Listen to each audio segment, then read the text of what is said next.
Bom dia, gente. Boa tarde também. Vocês que sabem. Não sei que horas é aí na casa de vocês. Vamos hoje fazer uma revisão de conteúdo, né? Esse daqui se refere ao conteúdo de ótica. E esse exercício, inicialmente, a gente precisa conhecer um pouco do teorema de Tales para o triângulo, teorema de Tales para relações de semelhança entre os triângulos, tá? E ele diz o seguinte: em certo dia ensolarado, às 16 horas, um estudante colocou na posição vertical uma régua de 30 centímetros e mediu o tamanho de sua sombra projetada. Então, vejam bem, vou inserir aqui as informações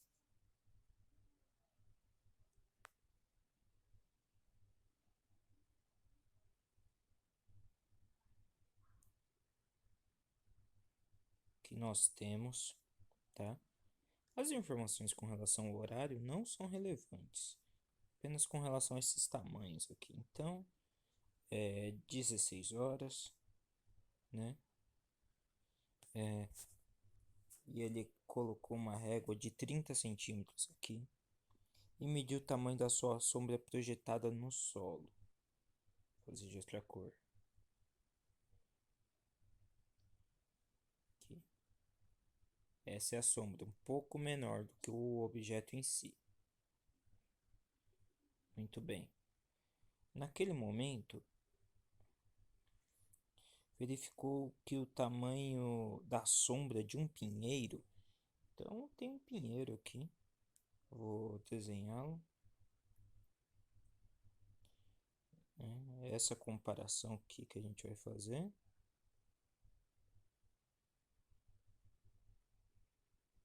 Muito bem, está desenhado o pinheiro e a sua sombra vale 12 metros. Identificar aqui todos os valores. Uma coisa, eu já vou fazer o seguinte: todo mundo tem que estar ou em metros ou em centímetros, tá? Isso é importantíssimo. Então, eu vou colocar tudo em centímetros. Pode ser? Ou melhor, em metros. Por que que eu resolvi mudar de ideia? Porque as alternativas estão pedindo os valores em metros, né? Então aqui vale 0,3 metros. Aqui 0,2 metros, né? É importante identificar as unidades. A sombra do pinheiro vale 12 metros. E o que ele quer? Saber qual é a altura do pinheiro. A gente tem que estimar a altura do pinheiro. Gente, lembra que eu falei que a gente estava falando aqui sobre semelhança de triângulos no final das contas? É só vocês identificarem quais são os triângulos que estão colocados. Tenho esse triângulo aqui, que ao juntar esses dois catetos, percebemos que é um triângulo retângulo. E temos esse outro triângulo aqui, que também, ao juntar os catetos, percebemos que é um triângulo retângulo. Em ambos os casos, o triângulo é retângulo. E é importante isso para que o teorema de Tales seja válido, tá? Teorema de Tales, de Pitágoras e etc. né? E aqui qual é a ideia? Gente, eu gostaria que vocês pensassem o seguinte. Primeiro, esse ângulo, eu garanto, é igual a esse ângulo. Por quê? E como que eu garanto isso? O Sol está bem lá longe, tá? Ele está bem lá longe, aqui, ó. Tá muito longe, nem cabe na tela. Ele vai produzir essa sombra, essas sombras que nós estamos falando, e como ele está muito longe, mesmo esse objeto, que é a régua, estando numa posição diferente do objeto que é o pinheiro, devido à propriedade dos raios de luz, que é de que eles se propagam em linha reta, na verdade eles se propagam no caminho mais curto possível, né? Que aqui no caso é a linha reta, tá? eu garanto que o ângulo que esses raios de sol fazem com esses objetos que estão a 90 graus do solo, estou também desconsiderando a curvatura da Terra, tá? Não que ela seja plana, mas, enfim, né? Ela estou supondo um chão plano, tá bom? Esse ângulo com que os raios atingem a ponta da régua é igual ao ângulo com que os raios de luz atingem a ponta do pinheiro, tá? Então eu garanto que esses ângulos são os mesmos. E se ambos esses triângulos são retos, né? Tem ângulo de 90 graus, significa que esse outro ângulo aqui, ó, deitadinho, tá vendo? Também são congruentes uns com os outros. Ou seja, aqui eu tenho um tipo de semelhança que a gente chama de ângulo, ângulo, ângulo. Os tamanhos são diferentes, porém os ângulos são todos iguais. E dessa forma a gente consegue comparar os catetos respectivos. Poderia comparar também as hipotenusas, tá? Não tem problema. Então, se eu pegar, por exemplo, esse cateto que está em pé no triângulo menor, ele vale 0,3. E eu comparo com o cateto que aparece no outro triângulo, tá? Qual que é? Esse daqui, ó. É a própria altura do pinheiro, não é mesmo? Então, eu vou chamar de H desse valor, já que eu desconheço ele e eu quero saber. Isso vai ter que ser igual, porque esses triângulos são semelhantes, aos catetos que se encontram no chão, que formam a sombra de ambos os objetos. Veja que aqui, inicialmente, eu escolhi colocar a informação do triângulo pequeno, né, referente à régua, no numerador. E a informação referente ao triângulo maior, que é onde está o pinheiro, no denominador. Eu vou ter que seguir a mesma lógica sempre, tá? Nesse exercício sempre. Então aqui eu vou colocar essa altura, ou seja, esse cateto, referente à altura do, do da régua dividido pela altura do pinheiro. Então agora eu vou ter que colocar informação com relação ao tamanho da sombra da régua sobre a sombra do pinheiro, tá? Então, ó, olha só o que nós temos aqui, só para deixar claro que eu, né? Altura da régua sobre a altura do pinheiro, sombra da régua sobre a sombra do pinheiro. Algum tipo de lógica como essa vocês têm que seguir, tá? Muito bem. O que nós temos aqui? Podemos multiplicar cruzado, não é verdade? 12 vezes 0,3. Alguém sabe quanto que é? 12 vezes 0,3 é o famoso 3,6. Perfeito? Então, vai ficar aqui. Deixa-me colocar. 3,6. E o h vezes 0,2 vai continuar sendo h vezes 0,2, já que não conhecemos o valor de h. Tá vendo que eu tenho a vírgula em ambos os lados aqui da minha equação? É sempre melhor a gente tratar com números inteiros do que números decimais, né? Então, posso multiplicar esse lado por 10, lado direito por 10, e multiplicar o lado esquerdo por 10. Dessa forma, a gente abandona o uso da vírgula e temos aqui, ó, 36 igual a h, né, vezes 2.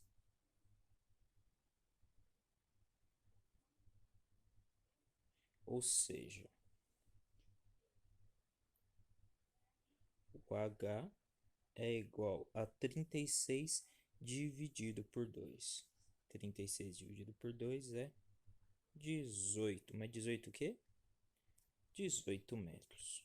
Tudo bem, já que a gente está medindo tudo em metros.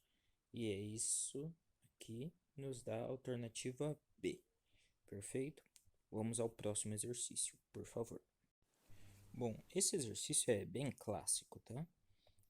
No que consiste ele? Então, olha só. A gente deve determinar a altura de uma árvore, sabendo que o quê?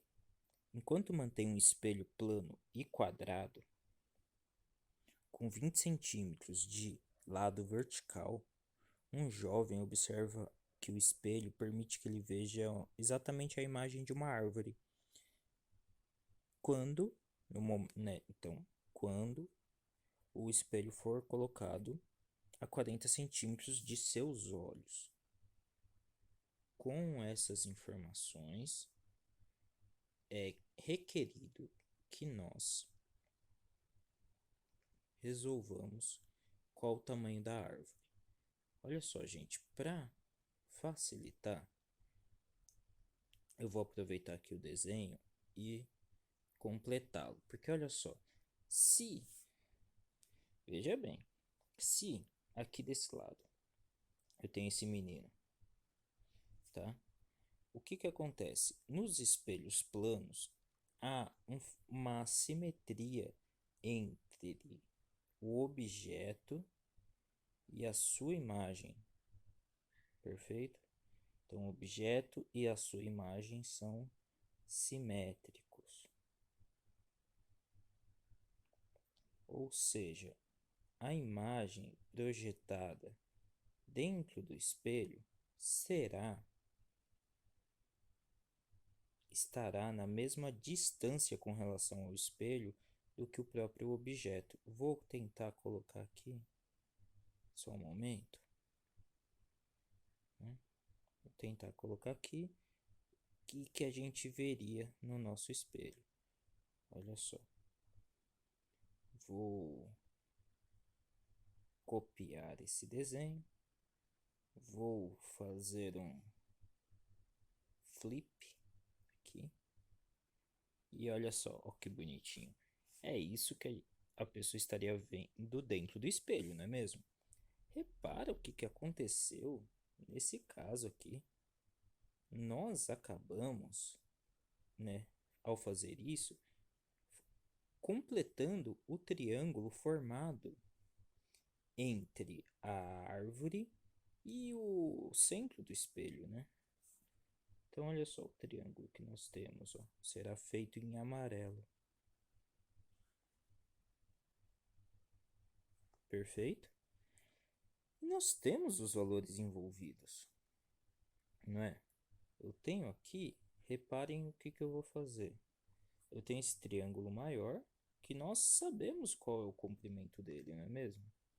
Qual que é o comprimento dele? São os 50 metros de distância entre o espelho e a árvore, mais os 40 centímetros, tá? Que está indicado aqui, ou seja, 0,4 metros. Perfeito? Então, esse triângulo maior terá esse valor. Aqui ainda tem um triângulo menorzinho. Tá vendo? O que eu recomendo a gente fazer? Agora eu vou colocar de lado o nosso enunciado e fazer aqui qual é a resolução. Desculpem a bagunça aí. Então, ó, em amarelo eu faço o triângulo grande. Eu posso desenhar ele do jeito que eu quiser, ó. Posso desenhar ele até em pé se eu quiser. Tá? Vou fazer isso só pra gente ver como é que fica. E depois o triângulo pequeno. Lembrando que o triângulo pequeno é a pontinha do triângulo grande. E aqui eu vou colocar os valores. Muito bem. Esse valor aqui é a altura da árvore, que eu não sei quanto que é. Perfeito? Não sei quanto que é. Esse valor aqui, tá vendo?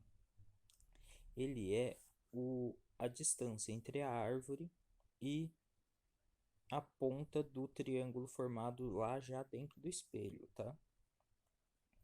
Então, isso daqui vale 50,5 4. Por quê?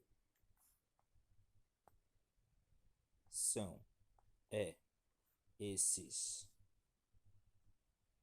50 metros mais esses 0,4 metros. Perfeito? Aqui vou colocar os valores referentes agora ao triângulo menor. O triângulo menor tem essa base igual a 0,2, porque é o tamanho do espelho que a pessoa está usando, não é mesmo? Então, foi dito que o espelho mede 0,2. Vamos lá. E qual é a altura aqui, né? Estou chamando de altura, mas acaba sendo esse comprimento entre o espelho e a ponta desse triângulo aqui. São os 0,4 metros, indicado já lá no desenho, na figura, não é mesmo? Esse mesmo valor aqui, ó. Tudo bem? Esse triângulo piquitito. E agora, assim como o outro, a gente usa semelhança de triângulos. Então, só que aqui a gente está comparando essas alturas, né? A gente não está comparando esses catetos do triângulo, perfeito? Até porque é relevante que esse triângulo que a gente esteja comparando tenha 90 graus, tá bom? Muito bem, então o que eu posso fazer aqui? Eu posso escolher como lidar com esses valores. Se eu escrever aqui, ó, 50,4, eu posso dividir este valor pelo seu equivalente no triângulo pequeno. Então, qual é o equivalente? Ou seja, qual o segmento que está em pé, né, no triângulo pequeno? Quanto que ele vale? Ele vale 0,4. Será igual. Eu não comecei comparando o triângulo grande, né? Então, eu tenho que continuar comparando inicialmente o triângulo grande, colocando aqui no numerador o valor de h, que é o tamanho da árvore. Tudo isso dividido por 0,2. Então, reparem, tá? O que eu comparo? Eu comparo medidas que sejam semelhantes, tá? Ou seja, que elas tenham a mesma relação no triângulo. Eu posso também fazer o que aqui? Olha só. Tá vendo esse 50,4 e aqui embaixo esse 0,4? Dá pra gente, ó. Quando tem um número que tem vírgula, tá? Um decimal, significa que ambos os números estão sendo divididos por 10. Então eu posso, se em cima e embaixo está sendo dividido por 10, eu posso cortar, tá? Não poderei fazer isso com esse 0,2. Tudo bem? Não posso. Porque não tem um parzinho para ele. Muito bem, como é que fica a nossa conta? 504 dividido por 4. Tá vendo o 0,2 aqui? Tá dividindo? Ele passa multiplicando. Então, 0,2. Quanto que dá essa conta aqui? O 504 dividido por 4 vezes o 0,2. Ó, 504 dividido por 4, se fosse 500 dividido por 4, daria 125. Como é 504, dá 126. 126 vezes 0,2 dá 25,2. Se eu estou correto. Me corrijam aí se eu estiver errado. 25,2 metros. Tá resolvido o exercício. Tá? Foi feito. Então, vou colocar aqui mais Vou colocar aqui mais centralizado o nosso desenho. Se vocês quiserem ver com um panorama melhor. Pronto.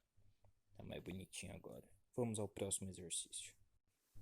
Vamos lá. É esse aqui o nosso exercício. Ele conta uma historinha. Vou aumentá-lo aqui para podermos ler. No estudo da luz, os antigos gregos exploraram seu caráter geométrico por meio do princípio da propagação retilínea. Como eu comentei, a luz percorre um menor caminho no menor tempo possível, o que na nossa geometria, chamada geometria euclidiana, significa uma linha reta. Tales de Mileto, por exemplo, foi um pensador grego que usou esse caráter geométrico da luz para medir a pirâmide de Quéops, a maior das 3 pirâmides de Gizé, no Egito. A base dessa pirâmide é quadrada, com a aresta que mede 440 varas egípcias. Assim como temos um metro como uma unidade de medida, eu posso ter um outro tipo, por exemplo, varas egípcias. Tales colocou uma vareta de 2 varas egípcias de comprimento na vertical e mediu sua sombra, que no caso deu 3 varas egípcias. Ao mesmo tempo, uma ajudante mediu a sombra da pirâmide de Quéops, que deu 200 varas egípcias além da base. Determine a altura da pirâmide de Quéops usando a proporção usada por Tales, ilustrada na figura. Vou dar aqui uma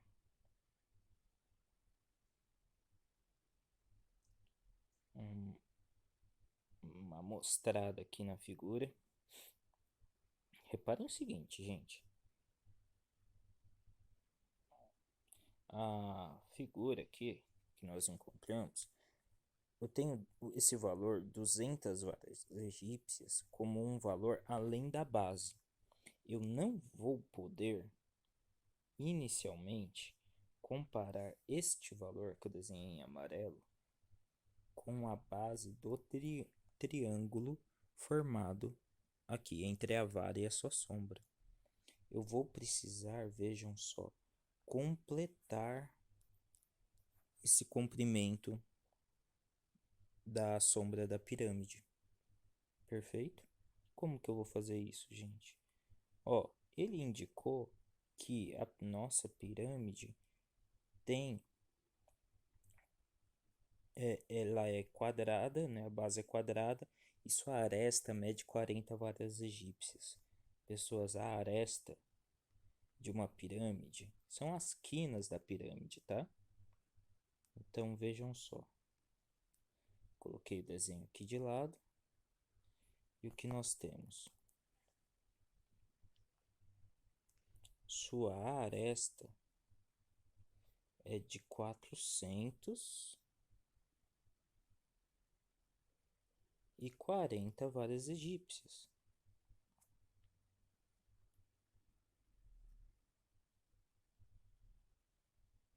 Perfeito? Muito bem. Sendo assim, qual é a distância entre? Vocês podem até olhar para o desenho, tá?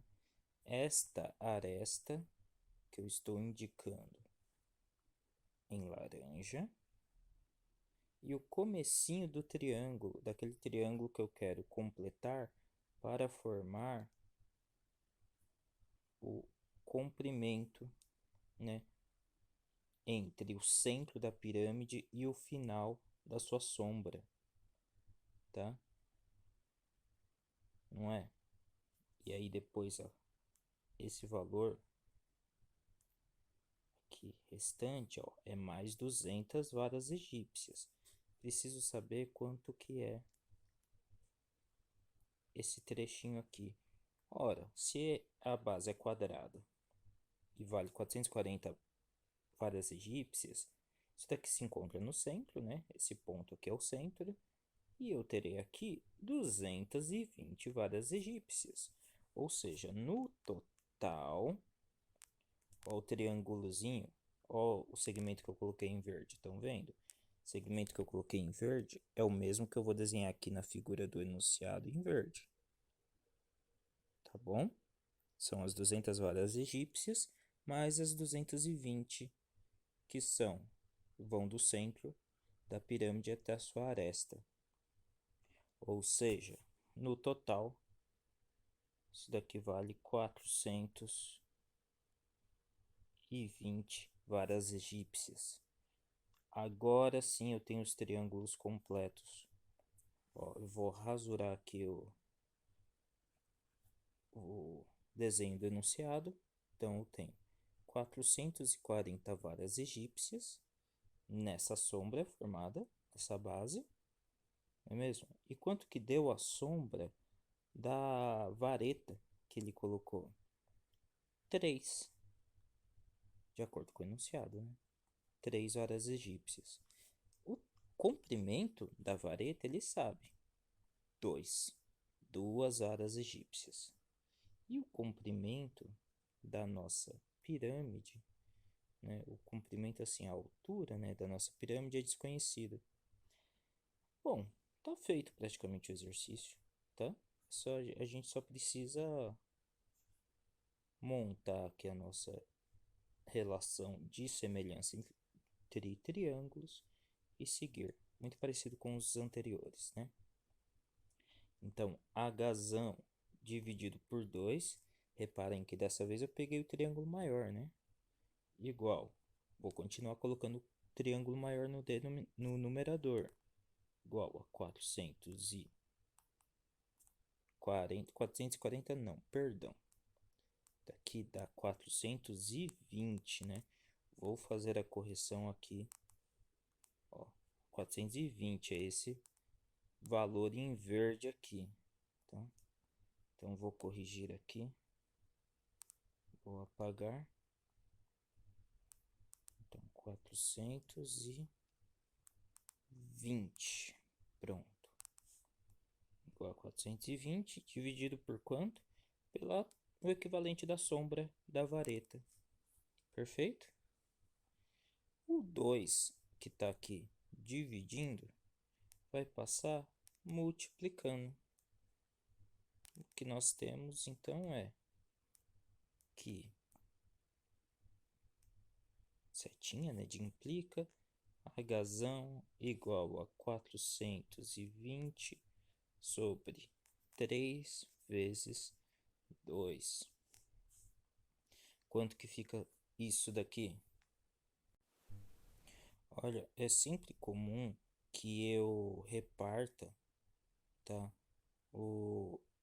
Quando eu estou resolvendo uma conta, eu reparta ela em fatores. Então, de acordo com o que for mais fácil de calcular. Então, por exemplo, 420 dividido por 3 é mais ou menos fácil de calcular, tá bom? Isso daqui dá 140. E esse valor está sendo multiplicado por 2. 140 vezes 2 é igual a 280, não é mesmo? Concordam comigo? Então, 280, mas 280 o quê? Metros é o quê? Não. Né? A gente sempre tem que olhar as unidades. São 280 varas egípcias. Tudo bem?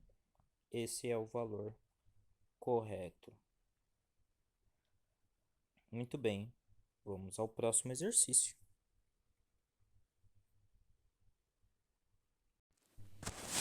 Esse exercício vai na esteira do anterior, tá? Ele fala mais ou menos das mesmas relações. Então, o que eu tenho aqui? Vejam bem. Nós temos dois espelhos metálicos, parabólicos e côncavos, não é mesmo? E são dispostos frente a frente de modo que os seus eixos principais coincidam. O eixo principal é esse eixo que demarca o centro do nosso espelho, tá? Ele atravessa o vértice, ele passa pelo foco, né, pelo ponto focal, pelo centro de curvatura. E um aluno coloca o dedo no foco de um dos espelhos, enquanto a chama da vela está posicionada no outro foco dos espelhos.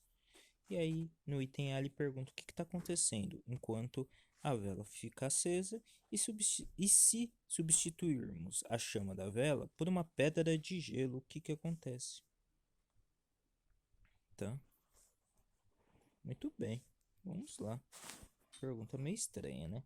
O que a gente sabe, o que é importante a gente saber é o seguinte: quando um raio de luz incide paralelo ao eixo principal, ele sempre retorna pelo foco, tá? Da mesma forma, devido ao princípio da reversibilidade dos raios de luz, se ele incide atravessando o foco, ele volta paralelo. Então, se ele incide atravessando o foco, ele voltaria paralelo. Perfeito? Então, se o menino posicionou a sua mão, né, o seu dedo aqui, exatamente no foco, ele vai receber a informação que saiu desse foco aqui. Não é verdade? Do foco do outro espelho. A informação saiu daqui, atingiu, passando pelo foco, voltou paralelo. Atingiu paralelo, vem passando pelo foco. Que informação que é essa? Dessa vez não vai ser exatamente a imagem, né? A informação que ele vai receber vai ser o calor transmitido. Lembrando aqui que a luz, ela não é apenas a parte visível. Eu tenho também o, o, a, a faixa, né, do espectro da luz que nós chamamos de infravermelho, que é capaz de transmitir calor, tá? Então, o que ele vai sentir aqui? Qual a informação que vai ser transmitida? Calor, tá? E ele vai sentir o aquecimento nesse, nesse ponto aí. Depois o exercício pergunta se substituirmos a chama da vela por uma pedra de gelo. Olha, o que vai acontecer se substituirmos por uma pedra de gelo? Esse exercício, ao fazer essa pergunta, está tentando induzir a gente a achar que nós iremos sentir o contrário de calor, né? Que iremos perceber a frieza do gelo, tá? Não aconteceria isso, né? Porque o gelo ele não transmite energia, pelo menos, né? Ele vai acabar absorvendo a energia. O gelo vai derreter com o tempo, né? Ele provavelmente está numa temperatura menor do que o ambiente. Então, ao invés de estar propagando energia, como seria o caso da vela, né? Ele está recebendo energia, ele vai acabar derretendo em algum momento, tá? Então ele não vai transmitir informação, ele vai apenas receber informação. Se ele não transmite informação, essa informação não vai atingir o segundo espelho e você não vai sentir nada ao colocar o dedo no foco do segundo espelho, tá bom? Próximo exercício. Vamos lá. Os espelhos esféricos convexos, então que tem aquela parte externa espelhada, fazem parte de um sistema dos sistemas de segurança de loja, bancos, garagens e também dos retrovisores externos dos veículos, pois ampliam o campo visual, né? Em relação aos refletores planos. Os refletores planos, os espelhos planos, eu tenho a imagem simétrica ao objeto. Então, o mundo dentro do espelho é simétrico ao mundo fora do espelho. Já nos espelhos convexos, não.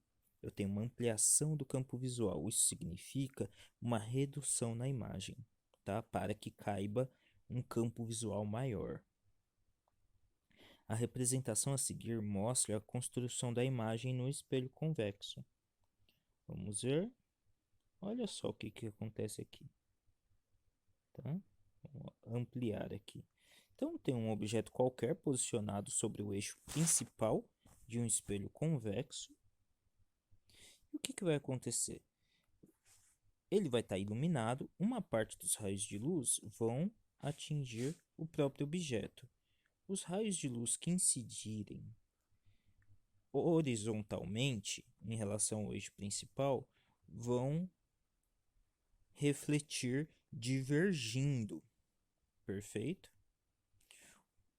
Uma outra parte vai atingir exatamente o vértice do nosso espelho, tá?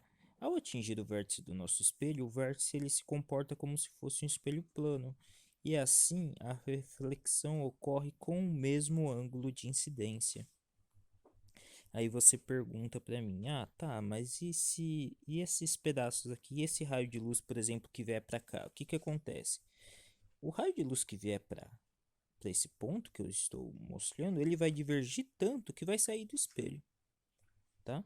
A gente não vai conseguir ver nada de relevante com relação a isso. A gente pode dizer que ele vai formar uma imagem própria, tá? Tudo bem? Então, é isso que nós temos. E a imagem vai ser formada onde? A imagem vai ser formada aqui dentro. Tá vendo esse pontilhado? Né? Porque a imagem não pode ser formada fora do espelho. Quer dizer, ela até pode ser formada fora do espelho. Porém, esse raio de luz aqui nunca vai encontrar esse raio de luz. Se eles se propagam em linha reta e formam esse ângulo entre eles, eles nunca vão se encontrar. Eles só conseguirão se encontrar aqui dentro do espelho. E o ponto de coincidência deles vai formar a imagem. Tudo bem? Muito bem. Um objeto real é colocado frontalmente a um espelho esférico, convexo, perpendicularmente ao seu eixo principal. A imagem conjugada por esse espelho pode ser classificada como.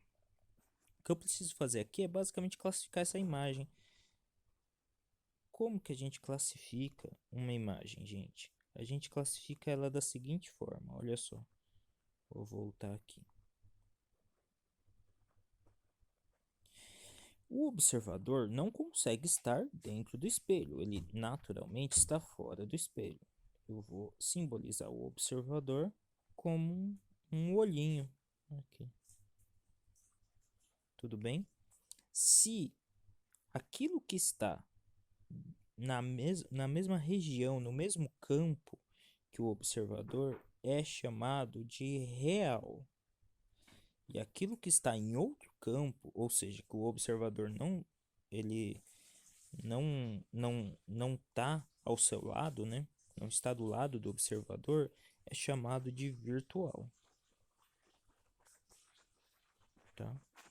Então, a gente pode dizer também que as imagens virtuais são aquelas que são conjugadas a partir da projeção dos raios de luz, tá? É uma forma de dizer. A outra forma de dizer é que ela está num campo, num mundo, né, oposto ao do observador. O observador está desse lado do espelho e a imagem desse lado. Portanto, ela é virtual para o observador, tá?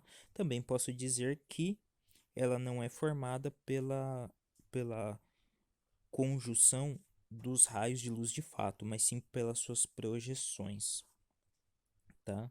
Portanto, nós dizemos o quê? Que essa imagem formada, ela é virtual. Se vocês perceberem, ela também é direita, ou seja, ela está em pé, tal qual o objeto. E se vocês perceberem também, ela acaba sendo menor, ela é reduzida, né? Os espelhos convexos sempre vão reduzir a imagem, tá? Também sempre garantirão uma imagem direita e também sempre garantirão uma imagem virtual. Resposta A. Perfeito. Vou colocar aqui no canto para que vocês possam ver e ir ao próximo exercício.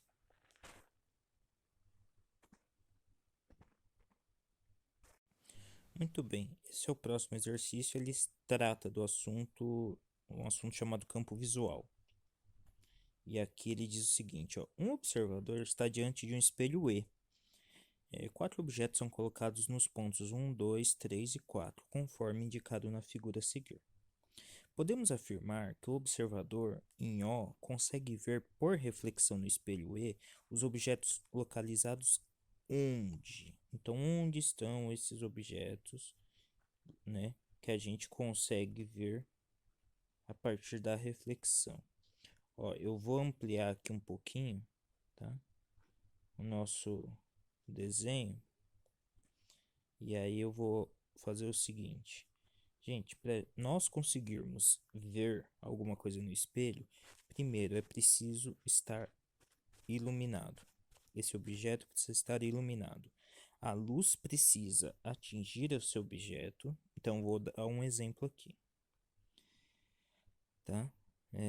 O que é, por exemplo, o objeto 3. A luz precisa atingir esse objeto.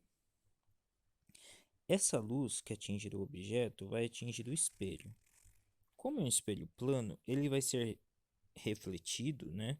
O raio refletido terá o mesmo ângulo que o raio incidente, tá? Então percebam, aqui, quando atinge esse ponto, o observador o O não consegue ver nesse momento, não é mesmo? Tá, agora vamos fazer o seguinte. Vou apagar aqui. Tá. Vamos supor de novo. A luz atingiu esse ponto 3 aqui. Qual é o máximo que ele consegue, né? Que ele consegue, ó, ele poderia atingir o centro do espelho. Se ele atingisse o centro do espelho, e ele atinge, tá? Esses raios de luz atingem vários pontos do espelho ao mesmo tempo. Nem todos a gente consegue enxergar ao mesmo tempo. Viria para cá, ó, mesmo ângulo, ângulo de incidência igual ao ângulo de reflexão. Perfeito? Onde mais que ele poderia atingir?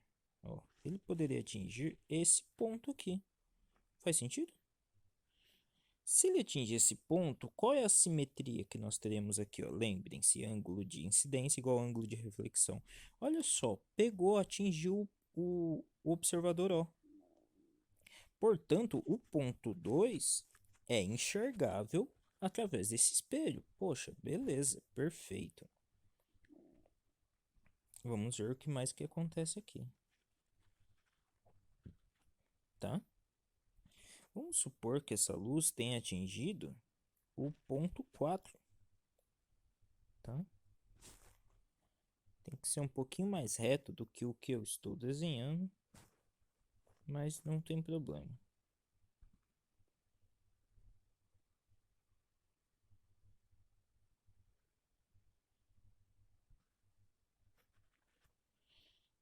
Vamos lá. Se a luz atingir esse ponto, que é o ponto 4, né? O que vai acontecer? Atingiu aqui. Quando atinge esse comecinho do espelho, ela vem para cá. Então, o observador O não enxerga. Tudo bem? Quando atinge, então agora vamos pro meio. Quando atinge aqui o meio, para onde que vai a luz? Lembrem-se, mesmo ângulo de incidência e de reflexão. Olha só, passou pela pessoa aqui, pelo observador ó. Então, ela consegue enxergar. Perfeito. Então, o ponto 4, né, também é enxergável. Vamos ver o que acontece com os demais. Vamos ver. Quando a luz atinge o objeto 2 aqui, o que acontece?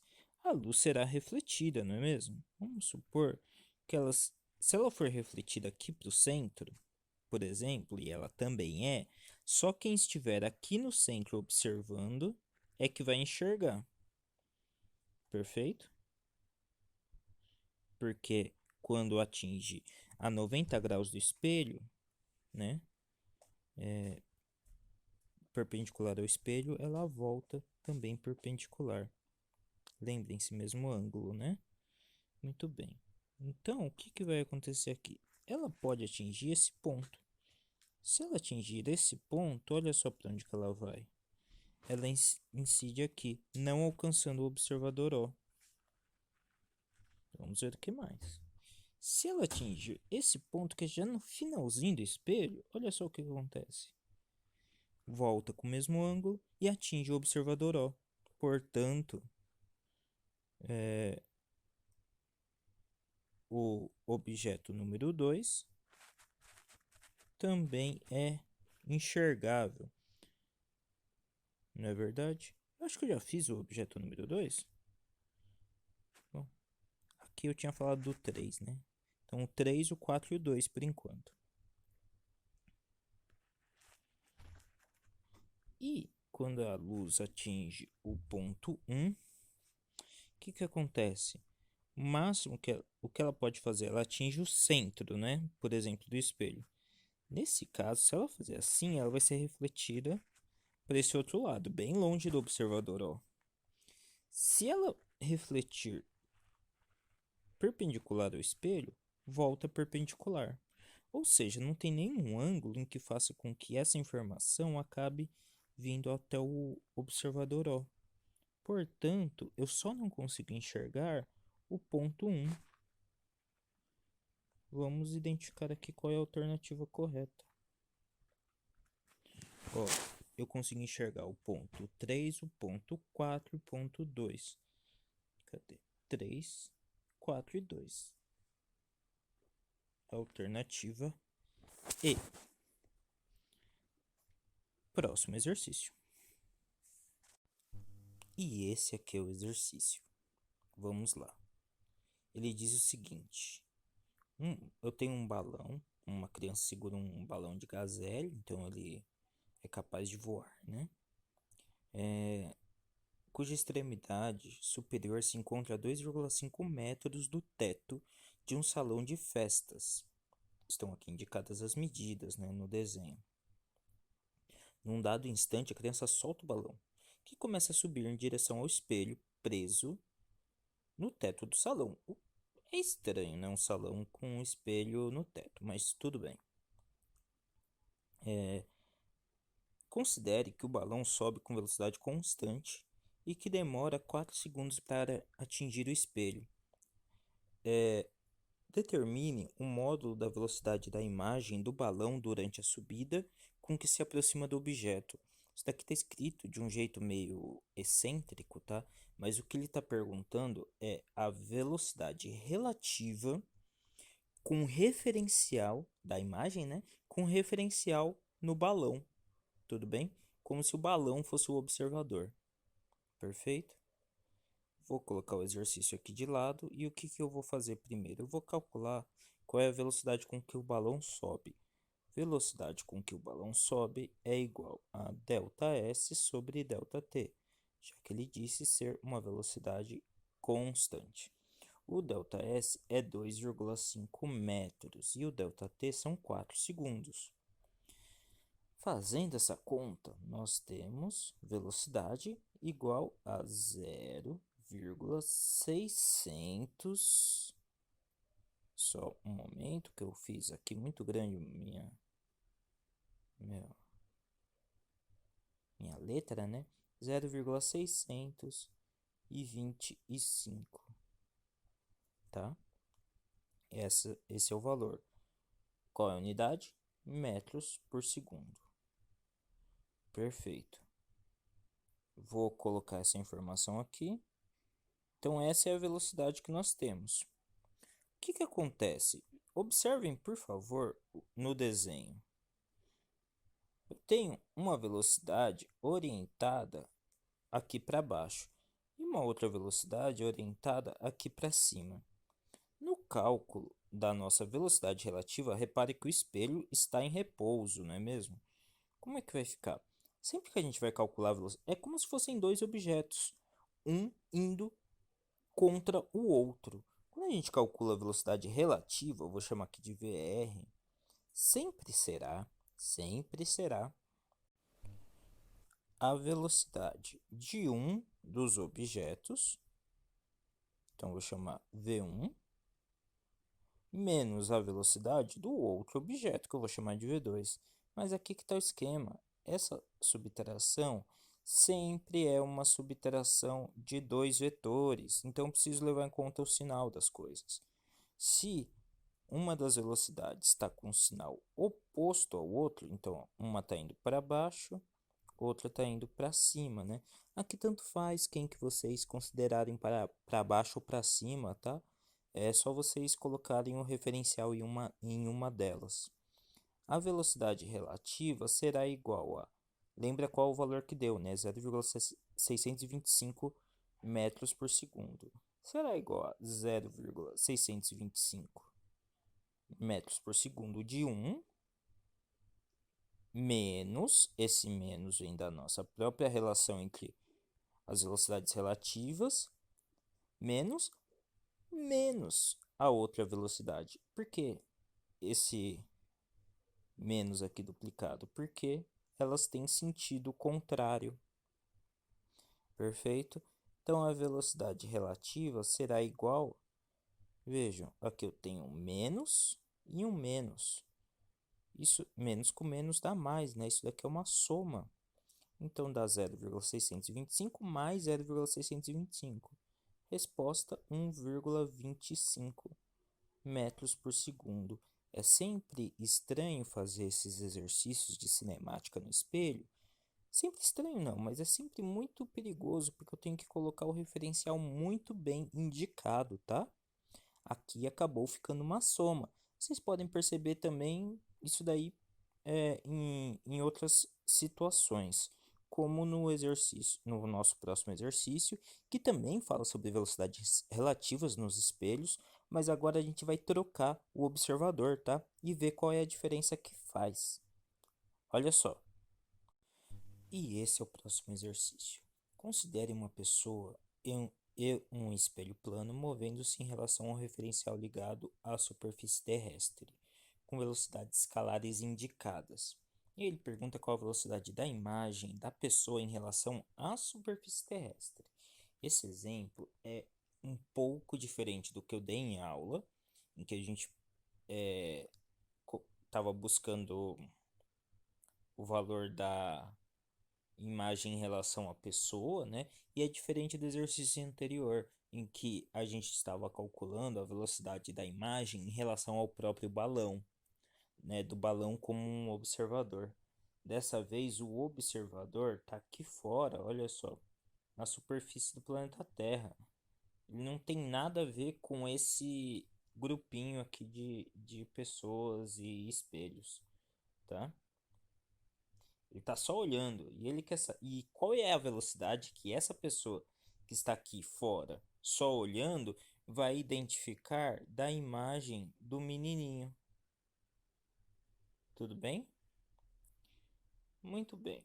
O que a gente vai fazer? O que eu recomendo que a gente faça é o seguinte: vou ampliar aqui, né, o nosso desenho para rabiscar sobre ele, tá? E aí, o que a gente vai considerar primeiro? O que aconteceria se o espelho tivesse com velocidade igual a zero, tá? Então, primeiro eu quero que vocês considerem o que aconteceria se o espelho tivesse velocidade igual a zero. Então, espelho, velocidade zero. Lembrando que aqui estaria, né? Inicialmente está 5 metros por segundo, tanto espelho quanto pessoa indo na mesma direção e sentido. Se o espelho tivesse com velocidade igual a zero e a pessoa estivesse se aproximando do espelho com velocidade igual a zero, o que uma pessoa como observador na Terra veria?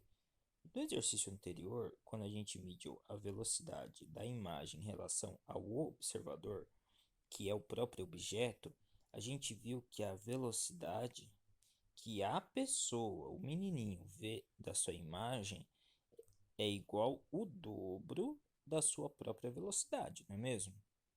Mas o que acontece se agora eu estiver medindo a velocidade em relação a alguém fora desse contexto? O que ela veria? Ela veria a pessoa indo para frente com velocidade de 4 metros por segundo e a imagem, tá? Indo para trás com velocidade de também 4 metros por segundo. Tudo bem? Então esse menino aqui, ó, Essa imagem estaria com velocidade igual a menos 4 metros por segundo. Mas qual o referencial adotado? O referencial do planeta Terra, tá? Alguém que está fora desse contexto. Muito bem. Agora a gente vai fazer um pouco diferente. Agora esqueçam um pouquinho isso, né? Então a gente teve esse primeiro efeito. Um efeito em que a velocidade dele, vou chamar até de V1 aqui. A velocidade da imagem é igual a menos 4 metros por segundo. Perfeito? Vou guardar um pouco isso e ver o que acontece. Deixa eu só guardar esse primeiro efeito. Agora nós teremos a velocidade voltando a valer, a velocidade do espelho voltando a valer 5 metros por segundo, e nós iremos zerar a velocidade do menino, tá? Velocidade do menino igual a zero. O que nós encontraríamos neste caso, em que a velocidade do menino é igual a zero? Encontraríamos, né, o seguinte: o espelho se desloca para a nossa direita com velocidade de 5 metros por segundo, né? E cada vez que aqui no mundo real varia uma distância d, no mundo virtual dos espelhos varia também uma distância d. Portanto, se você estiver com referencial aqui fora, o que você vai identificar? Você vai identificar que cada vez que no mundo real varia uma distância d, no espelho varia outra distância d. Então, se você estiver aqui fora, você vai ver que no total a imagem varia uma distância igual a 2d. Ou seja, vou chamar de V2, né? Essa velocidade, vou mudar de cor, só para a gente. Esse V2, essa velocidade que nós veríamos se o menino estivesse em repouso e o espelho em movimento, seria igual ao dobro da velocidade do espelho. Tudo bem? Porque quando no mundo real o espelho se desloca d, a imagem lá dentro acaba se deslocando 2d com relação ao referencial fixo aqui no planeta Terra. Perfeito? Então a velocidade 2, que seria a velocidade dessa imagem, seria igual a 2 vezes a velocidade do espelho, que é igual a 10 metros por segundo. Tudo bem? O espelho se afasta e a imagem se afasta mais ainda. Tudo bem? Vamos lá. Vamos colocar então essas informações de canto.